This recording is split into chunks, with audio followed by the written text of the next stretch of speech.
பெஞ்சல் புயலின் எதிரொலியாக பொதுமக்களின் இயல்பு வாழ்க்கை முடங்கியது. டி நகரில் உள்ள அரசு பேருந்துகள் தண்ணீரில் மூழ்கியது. சென்னை முக்கிய இடமான தியாகராய நகரான டி நகர் என சொல்லப்படும் இடமாகவும் லட்சக்கணக்கான வரக்கூடிய வாடிக்கையான நிலை தற்போது முடங்கியுள்ளது. மேலும் தற்போது தியாகராய நகர் டி நகர் தண்ணீரில் சூழ்ந்து தத்தளித்துக் கொண்டிருக்கும் பேருந்து நிலையம் மழை நீரால் முழங்கால் வரை தண்ணீரில் மூழ்கியுள்ளது. மழை நீரில் தத்தளித்து செல்லும் அரசு பேருந்து பயணிகள் பகுதி மக்கள் பெரும் அவதிக்கு உள்ளாகியுள்ளனர். இப்போது தமிழக அரசின் சென்னை மாநகராட்சி பணியாளர்கள் ஆங்காங்கே ஒரு சில இடங்களில் சாலைகளில் தேங்கி நிற்கும் தண்ணீரை செய்து வரும் நிலையில் முக்கிய ஒரு சில இடங்களை காணாமல் செல்வது மிகவும் பொதுமக்களிடையே அவதிக்குள்ளாகி வருவதாக பகுதி மக்கள் குற்றம் சாட்டி எழுப்பி வருகின்றனர்.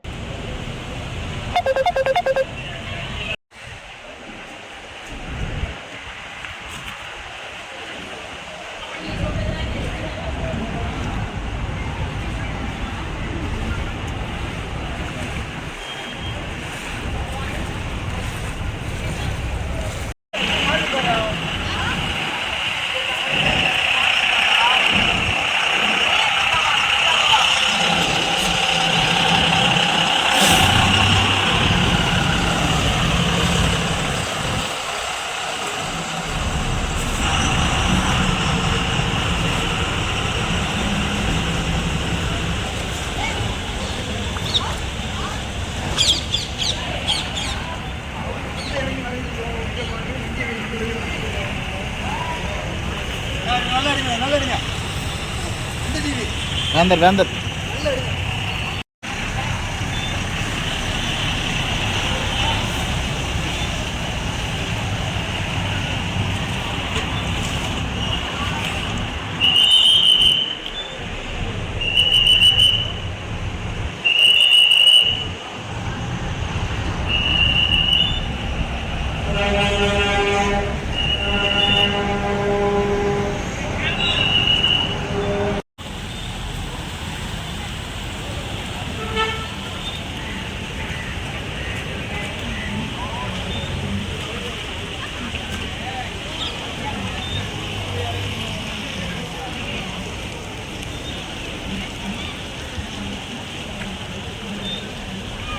உள்ள வாங்க வண்டி வெளியில போட்டு வழிபட்டுமா நிறுத்தீங்க.